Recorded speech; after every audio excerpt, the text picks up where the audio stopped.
What's up guys, KZR at nagbabalik tayo sa isa na namang video. Medyo matagal-tagal tayong hindi nakapag-post. No? Kung makikita nyo nga naman, no, full set netherite na ako. Oo. Nag-off cam na lang ako nung kinuha ko yung trim kasi naglalag. Naglalag ako sa nether kapag naka-on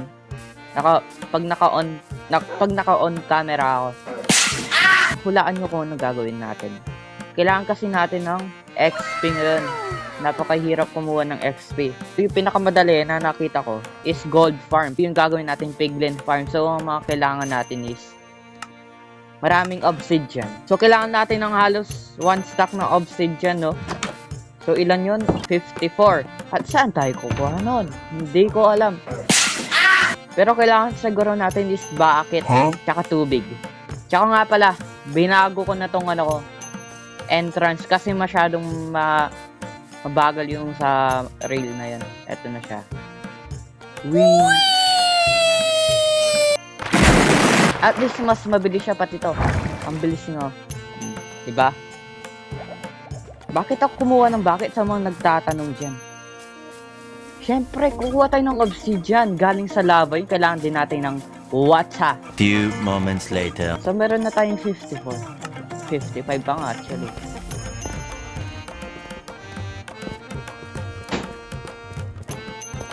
So yung kailangan natin 18 wide, 18 height, tsaka yun lang. So siguro i-ready na natin yung mga gagamitin natin. So kailangan natin ng dalawang server. Pero kung problema nga lang talaga, wala tayong stove. Guys, bagong araw na naman. Oh my god, who are you, bro? Kumiho? Hindi ikaw si Kumiho, Dejac lang. Baka siguro may nagregalo sa atin. Lagyan natin ng diamond golden horse. Kulay blue na si Kumiho, guys. Nakuha ko lang nga pala tong na to, diamond horse armor na to. Nung habang ginagawa ko tong ito. May nakita akong spawner tsaka mga chest, doon ko siya nakuha. Pati na yung name tag. Pati yung diamond horse armor. So yun, oo, tinapos ko na siya kasi alam nyo naman, alam ko, maiinip kayo kapag pinanood nyo to ng tahimik lang ko, no? Kaya dapat talaga nagsasalta tayo. So habang tinetesting ko siya, hindi ko alam kung nag-bug. Bigla ba namang lumabas yung mga piglin dito, nagkasya ba naman? So yun, kinuha nila yung armor ko, pati yung mga gamit ko. Ayan. Kaso nga lang, meron silang hindi binalik.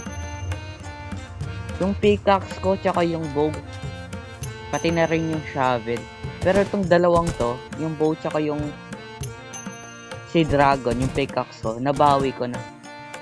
Hindi ko nga lang siya napapa-netherite. Susubukan natin kung effective nga ba o hindi. So ngayon, testing ulit natin. Oo.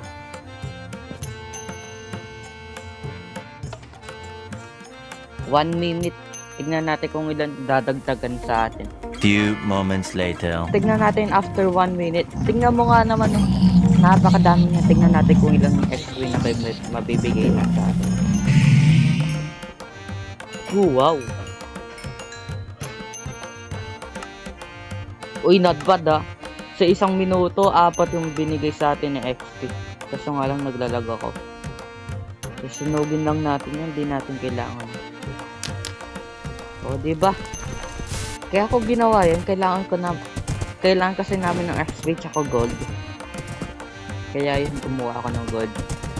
So, dito na nga magtatapos ang ating malufitong episode for today's video. So, sana nag-enjoy kayo. Thank you and goodbye. See you!